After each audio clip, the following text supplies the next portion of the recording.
60-30 లక్షల రూపాయలు తీసుకున్నప్పుడు ఈ వ్యక్తి చనిపోతే మళ్ళీ ఈ నామినీ అనే వ్యక్తి మళ్ళీ మొదటి నుండి ఇవ్వాలంటే అవసరం లేదు. ఎక్కడైతే ఈయన చనిపోయిందో అక్కడ నుండే కంటిన్యూ అవుతాను.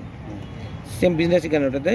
మళ్ళీ నామినీ ఎంతవరకు అయితే అవుతుందో నామినీ తర్వాత చిల్డ్రన్ తర్వాత మళ్ళీ వాళ్ళ చిల్డ్రన్, ఇట్లా 3 తరాలకు వర్తిస్తారు ఈ బిజినెస్ అనేది. అంటే 3 తరాలు ఎక్కడైతే ఎక్కడైతే వాళ్ళు ఆపుతారో అక్కడ నుండి వాళ్ళు కంటిన్యూ చేసుకుని పోతున్నారు. అంటే వెంటనే వీళ్ళ నామినీకి షిఫ్ట్ అవుతూనే ఉంటాయి అన్నాడు. ఐటీ నెంబర్ 24 అవర్స్లో ఐటీ షిఫ్ట్ అవుతున్నాడు. ఇట్లా 3 తరాల బిజినెస్ అనేది. దీనివల్ల చాలామంది మనకి ఈరోజు గవర్నమెంట్ ఎంప్లాయీలు కానీ ప్రైవేట్ ఎంప్లాయీ కానీ చాలామంది కావడానికి మెయిన్ కారణం ఏంటంటే ఇది.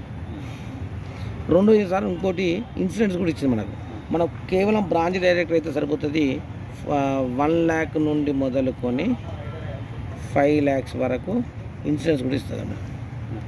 ఈ ఇన్సూరెన్స్ కూడా మనము ఇక్కడ యాక్సిడెంటల్గా అయినప్పుడు కూడా ఈ ఇన్సూరెన్స్ వర్తిస్తాను. దీనికోసం మన ఎల్ఐసిలో మనకు చాలా రకాలుగా మనకు కడతాం, అక్కడ కట్టాల్సిన అవసరం లేదు.